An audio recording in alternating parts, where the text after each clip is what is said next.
बात कहे कि हम 97% हिंदुओं वाले प्रदेश में इनको हरा कर आए हैं, तो सोच लो कि इनकी सोच क्या है। ये हिंदू को कितना अपमानित करेंगे।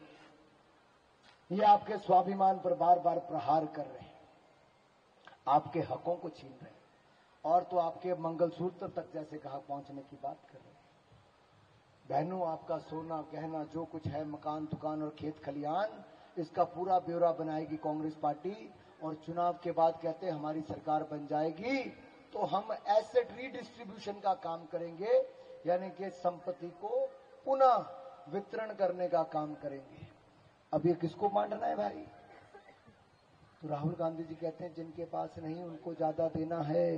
कांग्रेस का सांसद कहता है जिसकी 2 बीवियां उसको दुगना देना है, जिसकी 4 उसको 4 गुना देना है, जिसके ज्यादा बच्चे उसको ज्यादा देना है। अरे ये कौन सी सोच है? आप क्यों कमाएंगे, क्यों बचाएंगे? मेरा सवाल ये खड़ा होता है मेरे भाई और बहनों, आखिरकार आपका हक छीनने पे कांग्रेस पार्टी क्यों लगी है? मैं आपसे बड़ी सभा में पूछता हूं, क्या आपकी जमीन जायदाद का बंटवारा कांग्रेस की सरकार बने तो उसको करने देना चाहिए? क्या आपके बच्चों को मिलना चाहिए कि दूसरों के बच्चों को, ज्यादा बच्चे वालों को?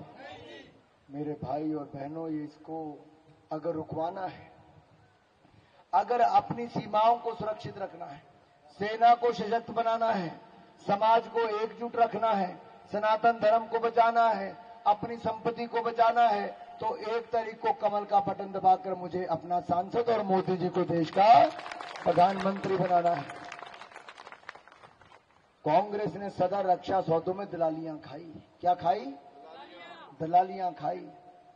नेहरू जी का जीप घोटाला, राजीव गांधी जी का बोफोर्स घोटाला, सोनिया जी के समय और नरसिम्हा राव जी के समय तो अति हो गई। कोई सबमरीन घोटाला, कोई अंतरिक्ष देवास घोटाला, कोई नेशनल हेराल्ड घोटाला, कोई इनका अगस्ता वेस्टलैंड घोटाला।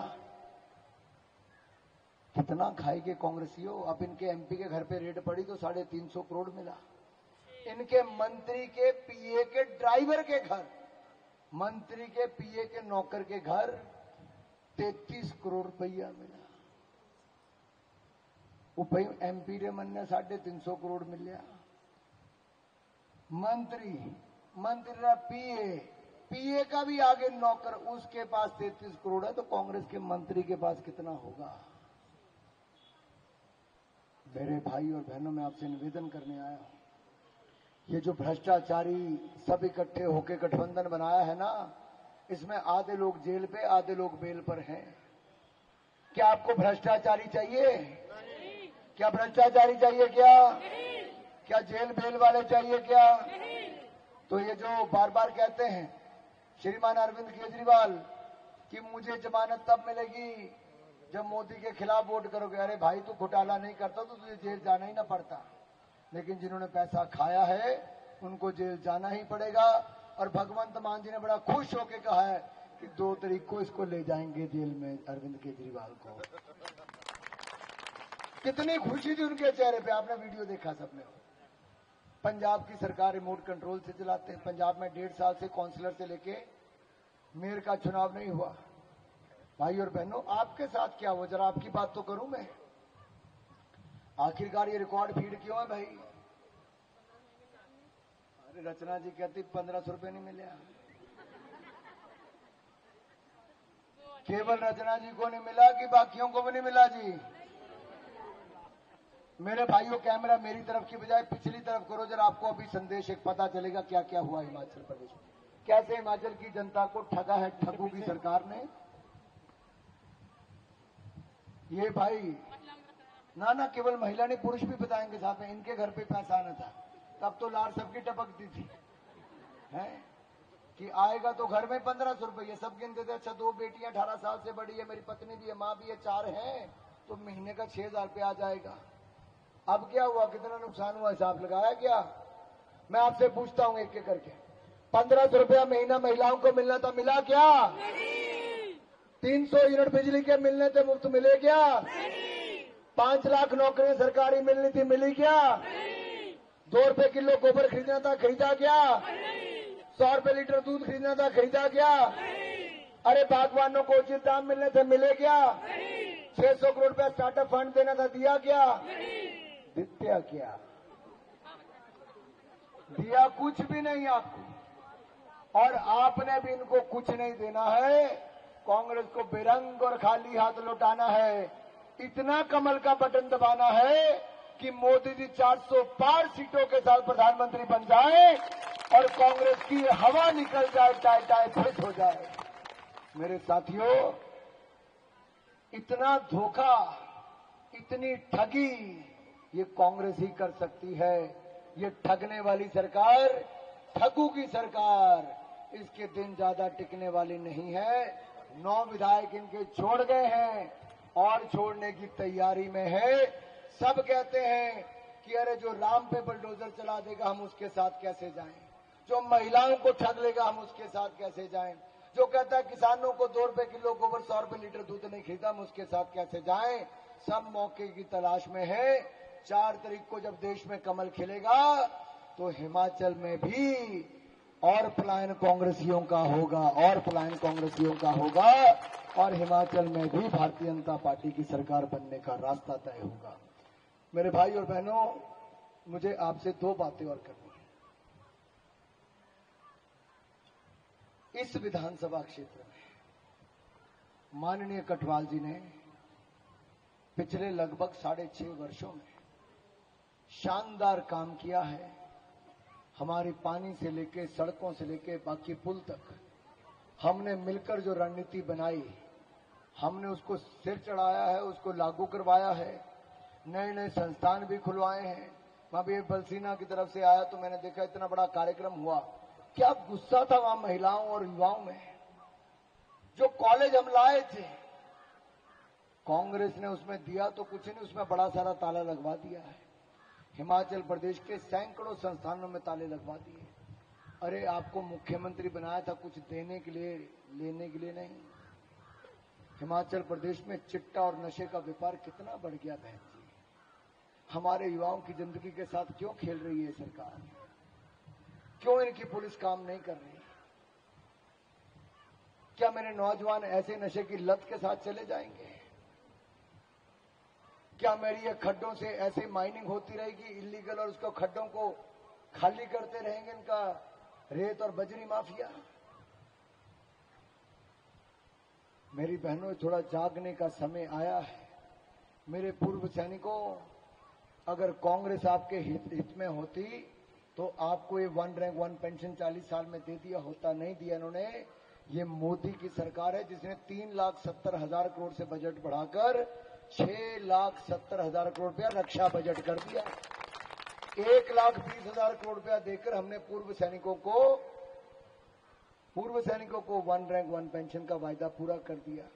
हमने सेना को बड़े लेटेस्ट हथियार दे दिए, लड़ाकू विमान दे दिए, ब्रह्मोस मिसाइल दे दी, रफेल दे दिया, तेजस दे दिया, और सब वो दिया जिससे हमारी सेना मजबूत हो सके।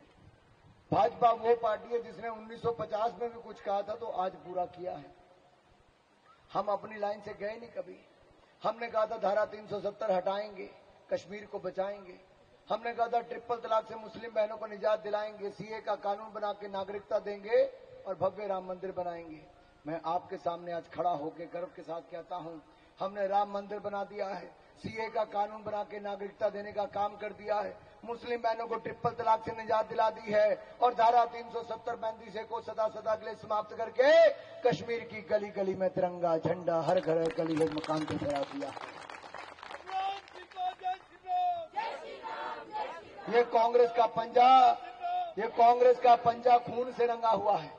45,000 लोगों की जान गई कश्मीर में, फौजियों की और नागरिकों की। ये धारा 370 के कारण गई है। ये नॉर्थ ईस्ट के राज्यों में हमारी सरकार में 11 शांति समझौते हुए, सब इनके लगाए नक्सलवाद की आगे राजनीति के लिए। पंजाब में जो इनके कारण हुआ था, भिंडरावाला से लेकर बाकी सब, सबको पता है।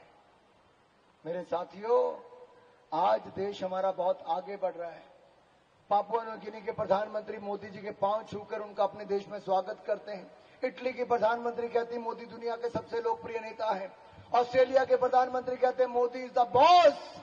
ये दुनिया के प्रधानमंत्री और राष्ट्रपति कहते हैं, और पुतिन ने जो कहा वो उससे 2 कदम आगे जाकर कहा। ये मान सम्मान आज से पहले भारत को कब मिल पाया था? 140 करोड़ भारतीयों ने एक ऐसा नेता चुना जिसने भारत का मान सम्मान बढ़ाया। आज दुनिया के सर्वाधिक लोकप्रिय नेता के रूप में कोई है तो पिछले 4.5 साल में लगातार हमारे नरेंद्र मोदी दुनिया के सर्वाधिक लोकप्रिय नेता हैं। मोदी जी का जय श्री राम, जय श्री राम, जय श्री राम। मोदी जी का जय श्री राम, जय श्री राम, जय श्री राम। मेरे भाई और बहनों, महिला मोर्चा की अध्यक्ष से मैं कहना चाहता हूं, युवा मोर्चा के अपने जुझारू अध्यक्ष, एससी मोर्चा, किसान मोर्चा, भाइयों अपने अपने मुद्दों को लेकर जनता के बीच में जाओ, इनको बताओ कि कैसे इनके साथ खिलवाड़ हुआ है। मेरा आप सबसे निवेदन है, मैं आपको 2 मिनट में बताऊं, बिलासपुर में बड़ा प्रोजेक्ट कौन सा था भाई साहब 2014 से पहले? कोई व्यक्ति बताए क्या था 2014 से पहले? कुछ नहीं। आपने मोदी जी की सरकार बनाई, हमने सबसे पहला काम मंजूर करवाया, 1700 करोड़ रुपए का एम्स अस्पताल मंजूर करवाया। उससे पहले हमने हाइड्रो इंजीनियरिंग कॉलेज, धूमल जी की सरकार थी, नड्डा जी मंत्री थे, मैं सांसद था, हमने उस समय करवाया था। लेकिन कांग्रेस की सरकार जब आ गई, इन्होंने उस पर रुकावट डाल दी, केंद्र में भी इनकी सरकार आई, बंद करवा दिया। हमने 2014 से 2017 तक एम्स की जमीन के लिए हम लोग हाथ पैर जोड़ते रहे, राज्य की सरकार ने जमीन भी आधी अधूरी दी। 2019 में आके जमीन और फॉरेस्ट क्लियरेंस पूरी हुई, 5 साल लगे, लेकिन हमने एम्स अस्पताल 3 साल में बना दिया। आदरणीय नड्डा जी हमारे स्वास्थ्य मंत्री थे, मोदी जी प्रधानमंत्री थे, हमने वो 3 साल में बना दिया। नड्डा जी का जय श्री राम, जय श्री राम, जय श्री राम। भाई और बहनों, 2000 हमने मेडिकल कॉलेज भी आपके बच्चों के लिए, नर्सिंग कॉलेज भी बना दिया, डॉक्टर भी बनेगी, नर्स भी बनेगी हमारे बेटे बेटियां, इंजीनियर भी बनेंगे हाइड्रो इंजीनियरिंग कॉलेज में। 4 लेन हाईवे हमने बना दिया, किरतपुर से लेके बिलासपुर तक 3 घंटे से ज्यादा समय लगता था, आज 30-35 मिनट में हम लोग पहुंच जाते हैं। आपकी सड़क बिलासपुर से हमीरपुर की 300 करोड़ रुपए में मैंने चौड़ी करवा दी। अब 4 लेन हाईवे बना रहा हूं, हमीरपुर, बिलासपुर, शिमला जाने का समय 2 घंटे से कम रह जाएगा।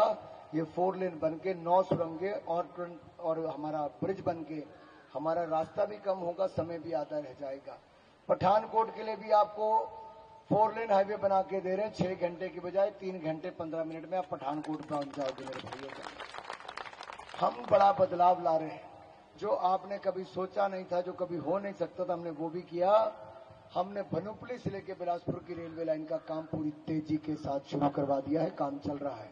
अगले साल मेरे बिलासपुर में रेलवे के इंजन की जब हॉर्न बजेगा तो पूरे बिलासपुर में पता चलेगा मेरा बिलासपुर देश के साथ रेलवे से जुड़ गया है। अनुराग जी का जय श्री राम, जय श्री राम, जय श्री राम। अनुराग जी का जय श्री राम, जय श्री राम। निवेदन मुझे केवल इतना करना है मेरे भाई और बहनों, स्थिरता और निरंतरता, कॉन्टिन्यूटी, स्टेबिलिटी बहुत जरूरी है सरकार की। और ईमानदार दमदार सरकार हो तो उसको तो निरंतर आगे बढ़ने के लिए स्थिर सरकार बनानी चाहिए और पूर्ण बहुमत की सरकार बनानी चाहिए। तो निर्णय बड़े भी लेते हैं और उसको लागू भी ठीक करते हैं। हमने 10 सालों में 25 करोड़ गरीबों को गरीबी रेखा से बाहर निकाला है बहन जी। अब उनको और समृद्ध और संपन्न बनाना है तो फिर एक बार कमल का फूल खिलाना है, फिर मोदी सरकार को बनाना है। इतना ही निवेदन करता हुआ आपके चरणों में प्रणाम करके मैं आपको नमन करके धन्यवाद करता हूं। इस शानदार कार्यक्रम के लिए आयोजकों के लिए एक बार जोरदार तालियां बजा दीजिए। और जो आए भी, कुर्सी भी नहीं मिल पाई, टेंट भी छोटा पड़ गया, कोई उठ सीढ़ियों के नीचे, कोई छत के ऊपर, कोई दूसरे पिलर के ऊपर, कोई खेत के कोने पे, कोई खेत के ऊपर जाके ऐसा उत्साह जोश दिखाता है और आपका आना दिखाता है कि आपने इतिहास रचने का मन बना लिया है, इतिहास रचने का मन। तो एक बार मेरी जनता के लिए जोरदार तालियां बजा दीजिए जिन्होंने किया।